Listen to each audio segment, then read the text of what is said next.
1866년 9월 2일 날 대동강 모래사장은 핏빛으로 물들었습니다. 미국 상선 제너럴 서머너에 탄 사람들을 조선의 군사들이 공격을 했기 때문에 그렇습니다. 배가 불이 타고 선원들이 모래사장으로 끌려오는 이 아비규환과 같은 그 소용돌이 속에서 어떤 한 사람이 이 조선 사람들에게 책을 나눠주는 것입니다. 물론 그 사람도 군사들에게 잡혀서 모래사장에 끌려왔고 참수를 당해서 죽었습니다.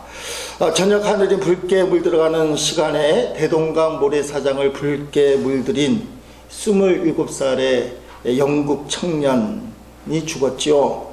이 사람이 우리나라 최초의 개신교 선교사로서 순교한 토마스라는 이 사람입니다. 토마스 선교사를 죽인 군사는 그 책을 받았는데 성경을 받은 거죠. 집으로 돌아가서는 가족들에게 이렇게 말했다고 합니다. 그 나동강이라는 학자가 한국 최초의 순교자 토마스 목사의 생애라는 이 책에 나오는 이야기인데, 이 사람 박충건 씨인데요. 그가 이렇게 얘기했다는 겁니다. 가족들에게, 내가 서양 사람을 죽이는 중에 한 사람 죽인 것은 지금 생각할수록 이상한 감이 있다. 내가 그를 찌르려고 할 때에 그는 두 손을 꼭 마주 잡고 무슨 말을 하노? 조선말을 몰랐죠. 홍포의의 책, 이게 성경입니다. 성경을 웃으면서 나에게 받으라고 권하였다. 그러므로 내가 죽이기는 하였으나 이 책을 받지 않을 수가 없어서 받아왔노라. 이 박충건 씨가 자기를 죽이는 걸 뻔히 알면서도 이 토마스라는 27살 난 이 청년이 웃으면서 책을 이렇게 주더라는 거예요. 책을. 이 책 꼭 받으시오. 그래서 이게 뭔가 하고는 그 책을 받고 왔다는 것입니다. 여러분 알다시피 이 사람은 그 성경을 읽기 시작하고 감명을 받았습니다. 그래서 장대현 교회, 그 당시는 널다리꼴 교회 이렇게 불렀는데, 그 교회를 구성하는 최초의 교인, 박충건 씨가 그랬다는 말도 있고, 일설에 조금 논란이 있지만 장로님까지 되셨다. 박충건 씨가 그렇게 이제 표현하고 있습니다. 더 놀라운 자료들이 있는데, 이 토마스 선교사에게 성경을 받은 다른 사람들, 홍신길 씨, 또 최칠양 씨, 그리고 또 희한한 것은 성경이 이제 퍼져서, 이 성경이 한문으로 된 성경인데 이게 읽기에는 좀 그렇고 하니까 여관을 운영하는 사람이 벽지를 발랐다는 거예요. 벽지를, 성경을 벽지로 활용을 했다는 겁니다. 그래서 하나님의 놀라운 일들이 많았는데, 그 벽지를 받은 사람 중에 한 사람이 박영식 씨. 지금 말씀드린 인물들은 이 한국 개신교를 세우는데 기랑성같이 빛을 발하는 놀라운 사람들이 되었다는 겁니다. 토마스 선교사가 조선말을 모르니까 복음을 전한 게 아닙니다. 예수 믿으시오 뭐 이런 말 한 게 아니에요. 그는 죽으면서까지, 죽음을 앞두고도 환한 웃음을 띠고 성경을 준 것뿐이에요. 성경을 이렇게 나눠준 거. 근데 그 성경이 하나님의 말씀 자체가 놀라운 역사가 있었다. 좀 충격적이지 않습니까? 자기를 죽이는 사람 앞에서 미소를 띠고 성경을 줄 수 있는가? 우리 같으면 이게 될는지 모르겠어요. 저는 아직 안 될 것 같은데, 여러분은 여러분을 죽이는 사람 앞에서 미소를 띠고 성경을 줄 수 있는, 한번 해볼까요? 자, 여러분을 죽이는 사람 앞에서 미소를 띠고 이렇게 성경을 줄 수 있는, 그래도 하는 척이라도 하면 될 줄로 믿습니다. 그러면 신앙도 성숙하고 인격도 행복해지는, 인격도 좀 성숙하고 조금 높은 단계의 삶. 오늘 말씀 제목은 주의 말씀이라는 겁니다. 토마스 선교사가 대동강변에서 27살 때 웃음으로 순교한 그 사건이 조선의 복음의 문을 여는 기폭제가 되었습니다. 어둠의 역사가 끊기고 그때부터 복음의 역사, 개신교의 입장에서 그때부터 복음의 역사가 열리고 세계 초유의 부흥하는 한국교회, 그 뿌리가 되었다. 오늘 주의 말씀이라는 그런 제목으로 은혜를 나누려고 하는데 우리에게만 주시는 특별한 말씀입니다. 이런 설교 제목으로 본문을 설교하기는 참 힘든데 주의 말씀이 딱 닥칠 때 제가 토마스 선교사처럼 웃으면서 여러분에게 복음을 전해야 되는데 여러분은 저를 죽이려는 온수가 아니라 사랑하는 교우들이기 때문에 저절로 웃어줘야 되는 거죠. 이 말씀을 들을 때 어둠의 역사가 떠나가고 하나님의 축복의 문이 환하게 열리는 그런 역사가 있기를 주의 이름으로 축원드립니다. 하나님 그렇게 하실 수 있어요. 토마스 선교사가 복음을 말로 하진 않았지만 이 말씀 자체, 하나님 말씀 자체가 역사적인 기록에 의하면 실제로 능력이 있다. 초대교회는 예루살렘 회의를 통해서 구원을 받는 일에 있어서 할례를 받지 않아도 된다. 세 가지 규율을 정했습니다. 다만 우상의 제물과 피와 목매어 죽인 것과 음란을 멀리하라. 그래서 이 결정사항을 안디옥 교회에서 온 바울과 바나바 또 그들만 보내면 안디옥 교인들이 안 믿으니까 두 사람을 더하여 4명이 가게 합니다. 그 사람이 유다와 실라. 유다와 실라는 우리가 본문 앞쪽에서 봤는데 예루살렘 교회에서 파송한 선지자, 거기 가서 결정사항을 전할 때에 이런 사정이 있었다고 말로 설명하는 사람으로 바울과 바나바와 함께 예루살렘에서 파송한 사람 4명이 안디옥 교회에 도착하게 되고 안디옥 교회 전체 교인들을 모아놓고 이제 설명을 하는 것입니다. 그랬더니 그 내용을 들은 안디옥 교인들이 그 설명을 듣고 위로를 받고 기뻐하였더라.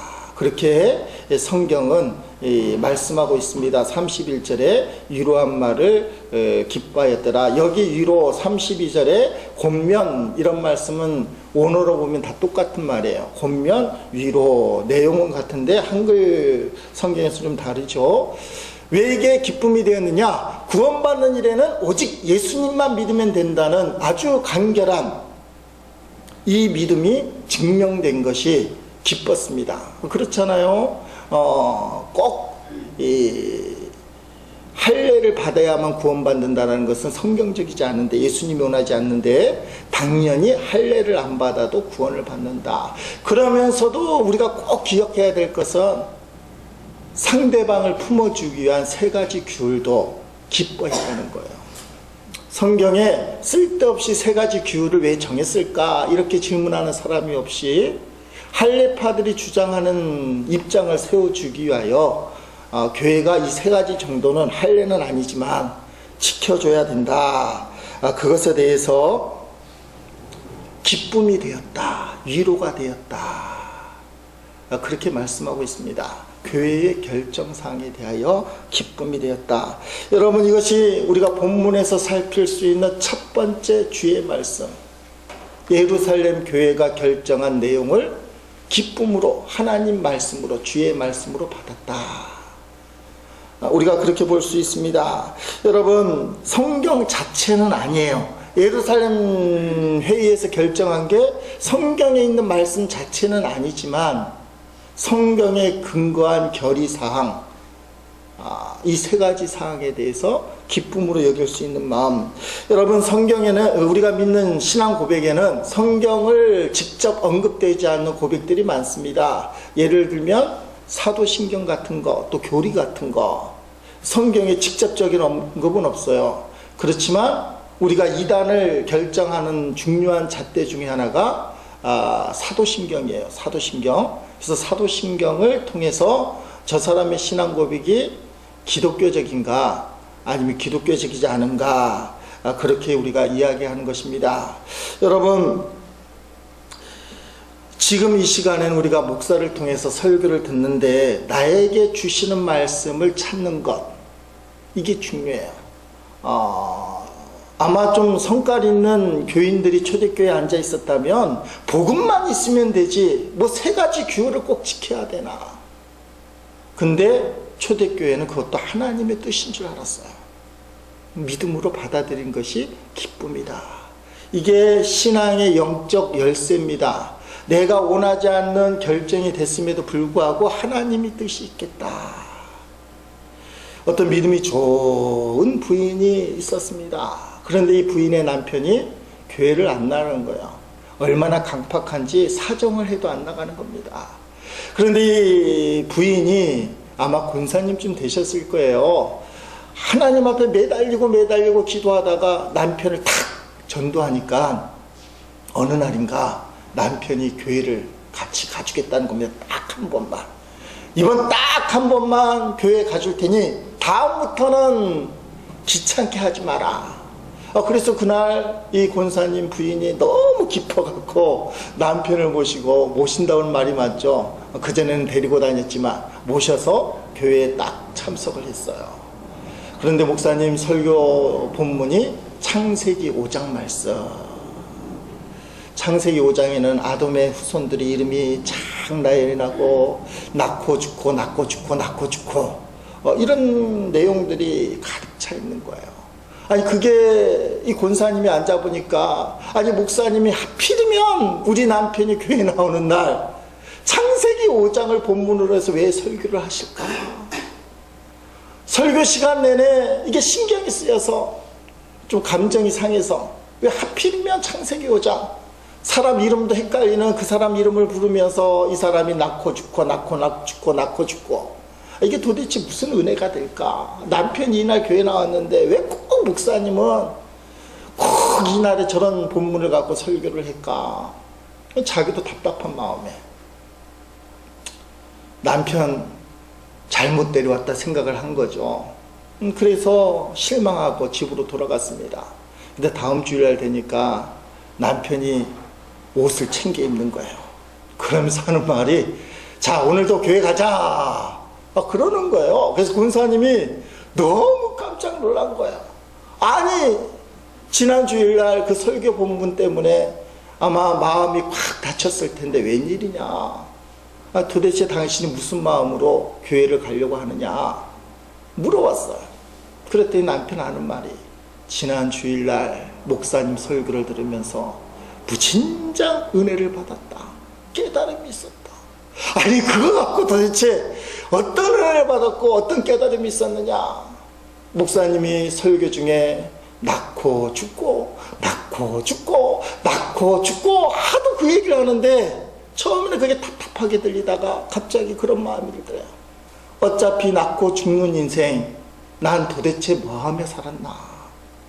어차피 낳고 죽는 인생인데 나는 지금까지 뭐라고 살았나. 그랬더니 사람들 그 생각 가질 때마다 잘 살았다는 사람이 50대 이상에는 별로 없어요. 지금 잘 사는 것 같아도 50만 넘으면 잘못 살았나 보다. 나오지 않는 기도인데 하나님 앞에 그렇게 기도했답니다. 하나님 내가 여태까지 헛살았는데 앞으로 잘 살겠습니다. 그리고는 그분은 하나님의 자녀 예수님을 구주로 영접하고 신실한 성도가 되었다는 거예요. 사람이 보기에는 창세기 5장에 낳고 죽고 아니 성도들은 하도 들어서 낳고 죽고 사람 이름도 헷갈리는 그 이스라엘 사람들 이름이 뭐가 은혜가 될까? 어떤 사람에게는 낳고 죽고가 인생을 바뀌는 귀한 장면이 될 수 있다는 거예요. 하나님의 역사를 인간의 힘으로 생각으로 재단해서는 안 된다는 거예요. 내 마음에 들지 않더라도 합력하여 선을 이루시는 하나님, 합력하여 선을 이루시는 하나님을 우리는 절대적으로 신뢰할 수 있어야 됩니다. 여러분 주님의 뜻을 알지 못하나, 아니 분명하게 알면 우리가 흔들림이 없는데 분명하게 알지 못해요. 이걸 해야 되나 말아야 되나. 일이 확 뚫리면 되는데 막혀있는 것 같고. 왜 분명하게 안 가르쳐줍니까? 하나님께 매달리라고, 하나님과 관계를 회복하라고. 자꾸 하나님 찾아와서 아버지 하라고. 여러분 자식 키워보면 알잖아요. 자식이 자주 전화해주고 자주 찾아오면서 아버지 어머니 이러면 걔가 효도하는 거예요. 그런데 통 소식이 없어요. 한 달이 가도 1년이 가도 그 자식이 아무리 잘 돼도 그 자식은 효도하는 자식은 아니에요. 자주 찾아봐야 돼요. 제가 어떤 TV 프로그램 보다가 제가 노원에서 목회한 적이 있는데, 충북 노원에서 정미수 하는 사람, 노원면에 큰 정미수 하는 사람인데, 이 사람이 5분 거리에 있는 어머니 아버지를 매일 아침 저녁으로 찾아간다는 거예요. 5분 거리, 왕복 10분인데 하루에 20분. 대단한 사람이에요. 그랬더니 속으로, 나도 5분 거리에 있으면 매일같이 찾아갈 거다. 그럼 하루에 몇 분을 투자해야 돼요? 20분. 그러면 그 사람은 한 달에 20분씩 30일은 몇 분을 투자한 거예요?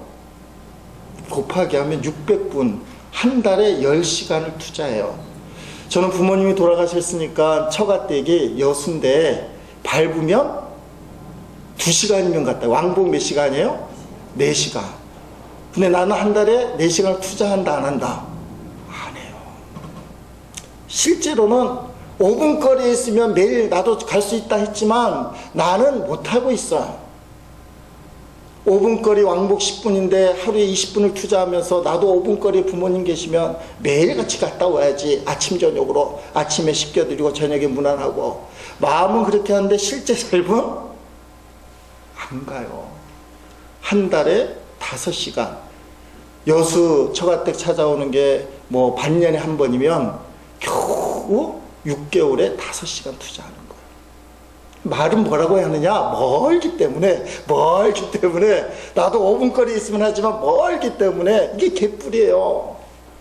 비례로 해보니까 안 가는 거예요. 지금 안 가는 사람이 5분 거리에 있다고 해서 갈 것 같아요? 마음만 그렇지 안 된다는 거예요.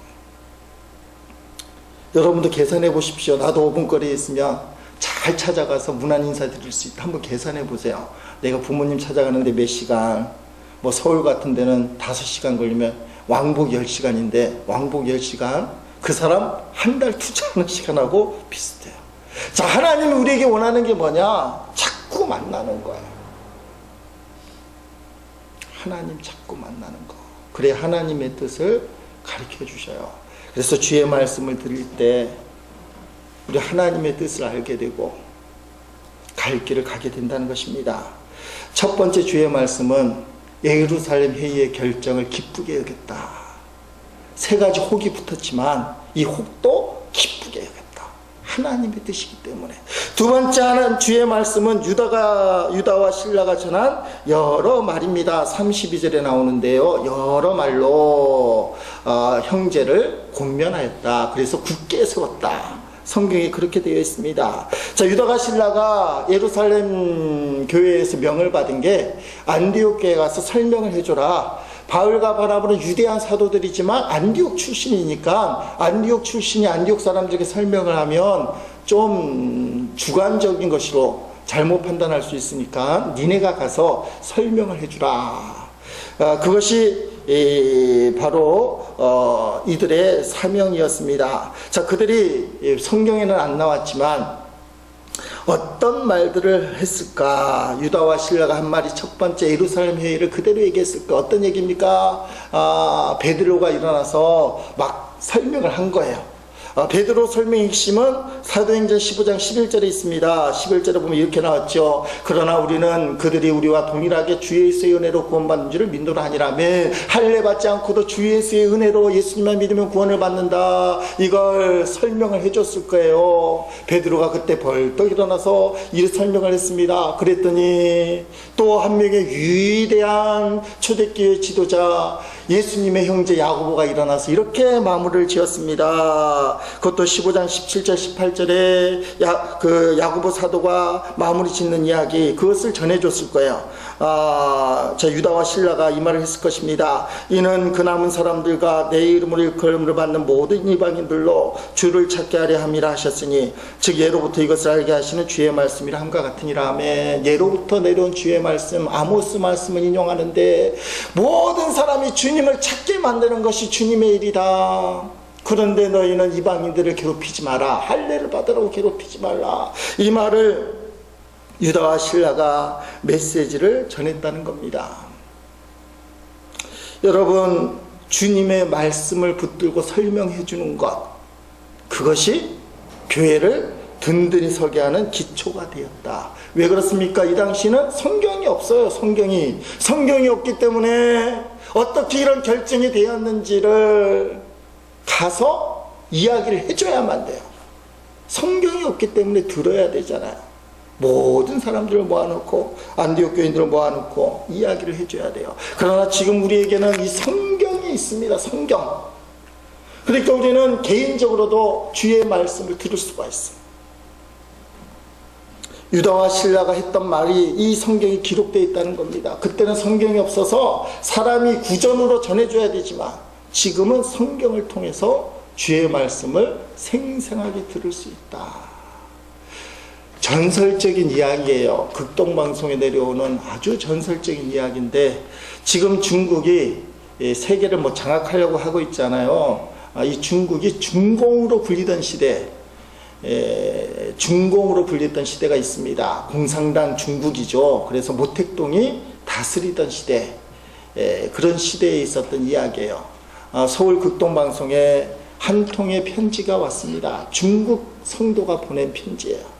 일본 극동방송을 통해서 서울 극동방송에 편지가 도착했는데 그때 모택동이 문화혁명이라는 것을 일으켰습니다. 문화혁명은 종교 말살 정책이에요. 말은 문화혁명이라 그럴듯하지만 종교 말살 정책을 해서 성경을 불태울 때입니다. 그래서 중국의 지하교회 성도들이 성경을 구할 수가 없었어요. 그래서 한국교회, 한국의 극동방송이 밤 자정만 되면 중국 성경을 읽어주기 시작했어요. 중국에 있는 성도들 위하여 중국 성경을 하나하나씩 읽어가는 그런 시대였습니다. 그런데 그 편지 내용이 뭐냐? 어떤 사람이 그 중국어 성경을 읽어줄 때 그것을 다 받았었다는 거예요. 요한계시록 22장까지 다 받았었는데 사무엘상 15장 읽을 때에 방송 상태가 좋지 못해서 그 내용을 정확하게 다 기록하지 못했습니다. 그러니 사무엘상 15장을 다시 한번 읽어주십시오. 이게 극동방송에서 큰 간증거리가 됐어요. 그냥 중국에 있는 성도들이 이 중국어 성경 읽어주는 걸 들을 수나 있을까? 듣기만 하면 좋을 텐데 그 생각을 하고 있는데 어떤 성도가 그것을 받았었다는 거야. 얼마나 이게 큰 일입니까? 우리가 하는 일이 헛되지 않는구나. 그냥 마이크 잡고 그냥 방송 전파로 중국을 향해 쏘는 일이 눈에 안 보이니까 이거 제대로 하는 일인가? 그냥 믿음으로 소명으로 하긴 했지만 증거가 없잖아요. 편지가 그렇게 오니까 담당 아나운서부터 너무 감동이 되는 거예요. 그래서 그날 밤에 편지를 잘 받았습니다. 그리고 약속을 하는 거죠. 며칠 있다가 그 사무엘상 15장을 다시 읽어 드릴 테니 그때 못 썼던 부분을 받아쓰기 바랍니다. 그 아나운서가 눈물을 흘리면서 감사하니까 약속을 했어요. 그리고 그 약속된 날에 다른 날보다도 정성껏 천천히 또박또박 사무엘상 15장을 읽어나갔습니다. 근데 얼마 후에 또 편지가 왔어요. 그것을 받아 썼다는 겁니다. 할렐루야, 하나님께 감사드립니다. 그런데 그때 토 같은 게 한 개 달렸어요. 나는 성경을 다 갖게 되었습니다. 그런데 이 성경이 짐 한 장만큼 크군요. 왜 그렇게 했습니까? 한지에다가 붓을 들고 성경을 처음부터 쓰다 보니 이런 성경이 아니라 짐 하나 가득한 그런 성경이라는 거예요. 좀 옛날 이야기이긴 맞아요.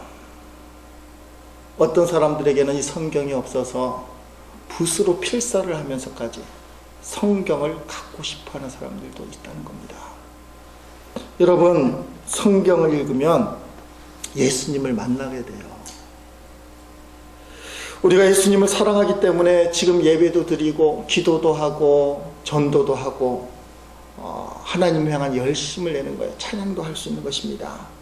그런데 우리가 주님을 사랑한다고 신앙의 표현들을 하면 주님은 가만히 계시지 않아요. 주님은 가만히 계시지 않아요.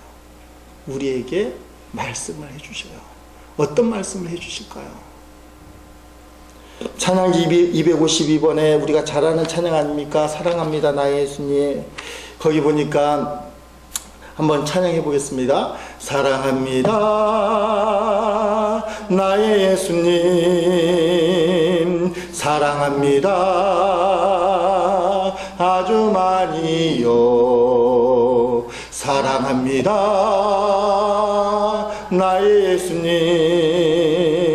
사랑합니다.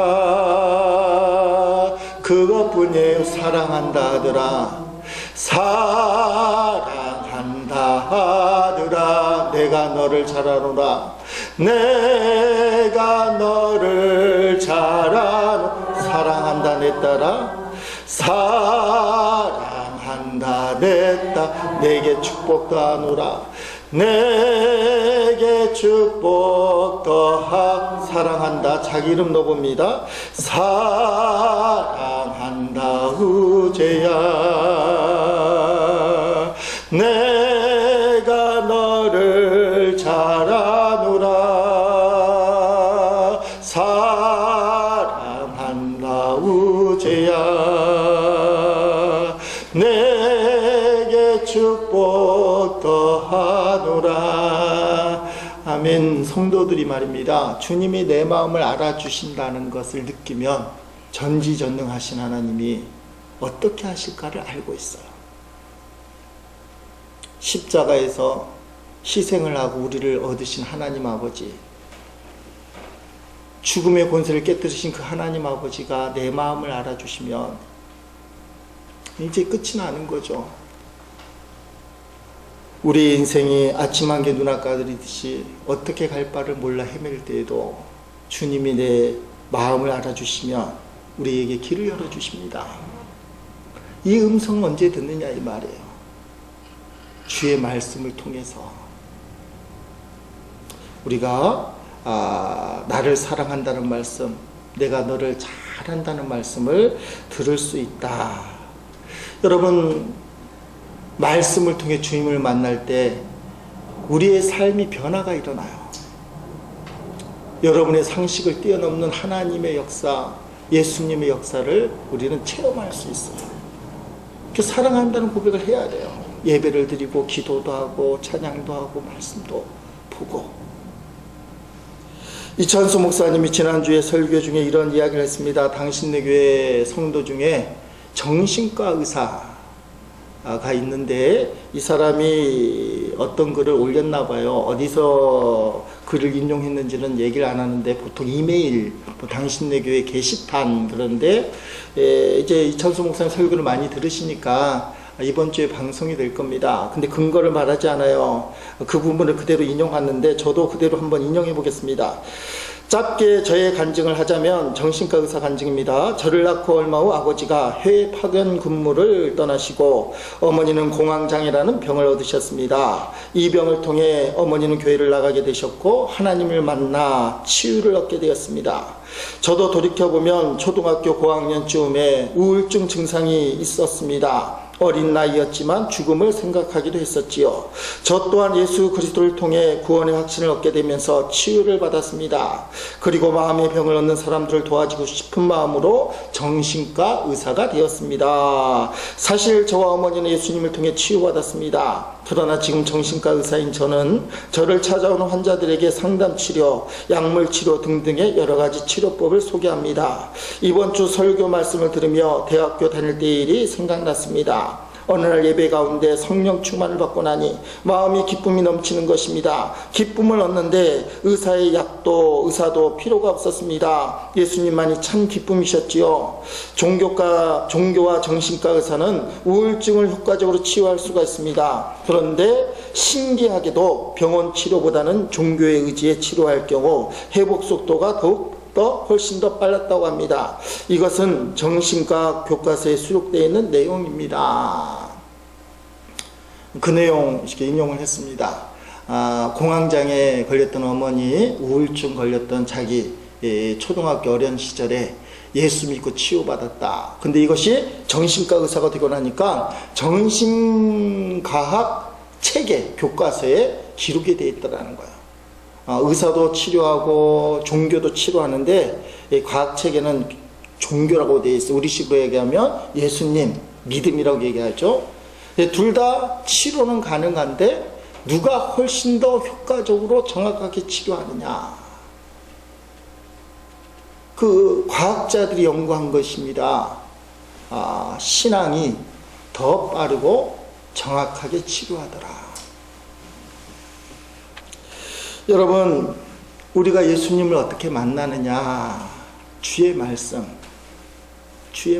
들을 때, 말씀을 펴서 읽을 때, 우리에게 주어진 성경을 장식품이 아닌 이것을 펴서 읽을 때, 또 설교를 들을 때, 하나님 말씀을 들을 때 주님께서 역사를 하신다. 어떻게 해요? 내가 반응할 때, 말씀을 피고 내가 이 주의 말씀을 믿습니다 라고 반응할 때 역사가 일어나는 것입니다.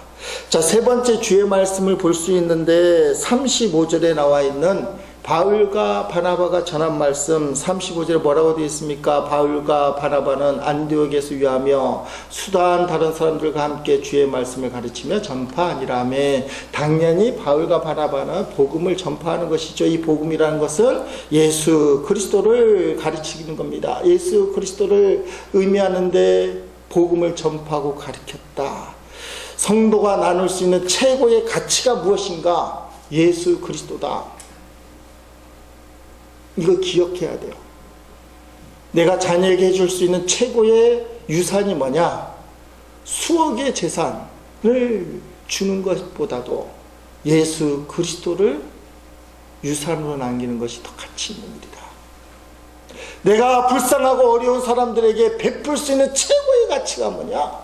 예수 그리스도다. 성전 미문에 날 때부터 한증뱅이 되었던 그 사람이 하루 먹을 거, 하루 버틸 수 있는 돈을 베드로와 요한에게 요구했어요. 한 푼만 줍시오. 근데 베드로가 땡전 한 입이 없는 상황입니다. 그때 한 유명한 말씀이죠. 은과금은 내게 없거니와 내게 있는 이것을 네게 준다. 나사렛 예수 그리스도 이름으로 일어나 걸으라. 아멘. 그랬더니 이 사람이 벌떡 일어났어요. 유명한 사건 아닙니까? 나는 은과 금은 없다. 그러나 내게 있는 나사렛 예수 그리스도의 이름, 그 이름은 너의 삶의 근본 문제를 해결한다. 하루 버틸 수 있는 동전이 너의 인생의 목적이지만 너의 삶의 근본적인 문제를 해결할 수 있는 것은 예수 그리스도다. 그 양반이 벌떡 일어나더니 성전을 해서 걸으며 뛰며 찬양하며 들어갔더라. 우리가 줄 수 있는 최고의 가치, 그건 예수 그리스도예요. 천안하면 대명사처럼 떠오르는 이것이 호두과자입니다. 오늘 아침에 교우들에게 문자로 보냈는데 그 원조가 학화 호두과자라고요. 학화 호두과자. 이 호두과자를 제일 먼저, 호두과자라는 과자가 없었대요. 이것을 일본빵이라고 착각하는 분도 있는데 한국 자체에서 만든 그 서양식 빵을 만드는 걸 도입을 해서 만든 빵이라는 겁니다. 천안중앙교회 다니는 신복순 권사님이 남편의 도움을 얻어서 이 학화 호두과자라는 것을 만들었습니다. 한번 그 홈페이지를 딱 들어가 보면 넘어가 사진 하나 보겠습니다. 넘어가 보면 컴퓨터에서는 저게 바로 보입니다. 홈페이지에 들어가면 보이는데 모바일, 휴대폰, 스마트폰으로는 눌러보니까 안 들어가더라고요. 페이지를 찾을 수 없다. 궁금하시면 인터넷 뒤져보시기 바랍니다. PC로 저렇게 나와 있습니다. 자, 내용을 좀 보면 하나 넘어가 보겠습니다. 이렇게 되어 있어. 잘 안 보이시죠? 학화호두과자 신복순 할머니 95세 돌아가셨다는 말도 있는데 지금 홈페이지 상으로는 생존에 계신 거로 되어 있어요. 19살 되던 1931년 출가의 이듬해 가게를 열었다. 심씨는 창업 날짜를 생생하게 기억하고 있다. 1932년부터 시작했다는 거죠. 그 내용 보려고 하는 건 아니니까. 다음 장면 봅니다. 자, 그 밑에 이건 보이는지 모르겠어요. 한번 보이는 분 읽어보겠습니다. 시작. 호두과자 장사한 지 벌써 70여 년. 초실 신복순 권사는 그 과자 상자 속에 전도지를 넣지 않으면 장사 못하는 것으로 생각했다. 한번 인쇄하려면 그것도 100만 원 이상 들지만 모두 주님의 것이라 생각하면 아까울 것이 없다. 그 전도지 보고 예수 믿게 되었다는 사람도 적지 않다. 그는 바빠서 신방도 제대로 못하고 전도하러 다니지도 못하니 전도지라도 돌려서 하나님을 기쁘시게 해야겠다고 생각했다. 내가 하나님을 간구하면 하나님께서도 나를 간구해 주신다. 저기 이제 홈페이지에 딱 기록되어 있어요. 그리고 이분이 홈페이지에 나와 있는 것으로는 교회를 7군데 성전을 짓는데 지원을 해준 것 같아요. 또 어떤 분 부흥사는 50개가 될 때까지 살아있게 해주옵소서 하다가 90개까지 지었다고 하는데 이해는 좀 못하겠어요. 하여튼간 7개 이상의 예배당, 그 조그만 예배당이 아니고 2층 예배당 같은 것도 지으셨는데, 신복순 권사님이 대단하잖아요. 이때는 얼굴 표정이 부럽다, 나도 저렇게 했으면 좋겠다. 여러분도 이런 축복을 받으시길 주의 이름으로 축원드립니다. 나에게도 하나님 그렇게 역사하시지, 에이 저 인간은 저렇게 살라 그래, 나 이렇게 쭈그리며 살래 뭐 이렇게 생각하면 역사가 안 일어나는 거예요. 하나님이 호도과자 하나를 통해서 일하시잖아요. 내가 신방도 못 가고 전도도 못 나가니까 내가 할 수 있는 게 뭐냐? 전도지 만들어서 호도과자 상자 속에 집어넣는 거예요. 그리고 성전을 짓는데 어려움이 있다는 이야기를 들으면 성전을 가서 지어주는 거예요. 하나님이 주신 축복의 그 돈을 갖고 그렇게 흘러보내는 것입니다. 여러분, 바울과 바나바가 그걸 하는 겁니다. 복음을 가르치고 전하였다. 예수 그리스도 최고의 가치를 세상에 전하는 것이 가장 아름다운 일이고 하나님이 축복하시는 길이다. 우리도 한번 좀 생각 좀 해보고, 내가 할 수 있는 방법이 뭘까? 내가 직접 사람들 만나서 예수 믿으시오 참 하기 힘드니까 할 수 있는 방법이 뭘까? 그럼 하나님이 이제 그 마음속부터 축복을 하시는 거예요. 말씀을 마무리하면서 이야기 딱 하나 하려고 합니다. 5살 꼬마가 아빠에게서 성경을 선물을 받았는데 지퍼가 달린 가죽 성경. 애들은 비닐 성경 사주는데 아빠가 5살짜리에게 지퍼가 달린 가죽 성경을 사줬어요. 얼마나 기쁜지. 얘가 교회 가서 지퍼가 달린 성경을 가지면서 자랑을 하는 겁니다. 그 모습이 참 기특해서 선생님이, 야, 너 좋은 성경 아빠한테 선물을 받았구나. 그 성경 좀 볼까? 그때 선생님 줬어요. 그때 선생님이 자꾸를 막 열려고 할 때 얘 눈이 갑자기 커지고 휘둥그레지는 거야. 선생님, 성경 자꾸를 열면 잘못하다가 하나님이 튀어나와요. 성경 속에 하나님이 계신데 선생님이 자꾸를 확 열면 하나님이 확 튀어나올까봐 조심조심 열으셔야지. 그렇게 세게 열다가 하나님 튀어나와요. 교육은 참 잘 받은 거잖아요. 성경 속에 하나님이 계신다. 5살짜리가 보면 신앙 고백해요. 사랑하는 성도 여러분, 주의 말씀은 우리 인생의 힘이 됩니다. 영의 양식이요, 우리 인생을 밝히는 등불이라 성경 곳곳에서 있게 하는 거예요. 주의 말씀은 우리에게 승리를 가져다 줘요. 주의 말씀은 인생의 이정표를 가져다 줍니다. 주님의 말씀은 우리를 행복의 길로 인도해 주십니다. 주의 말씀 꼭 붙으시기를 주의 이름으로 축원드립니다.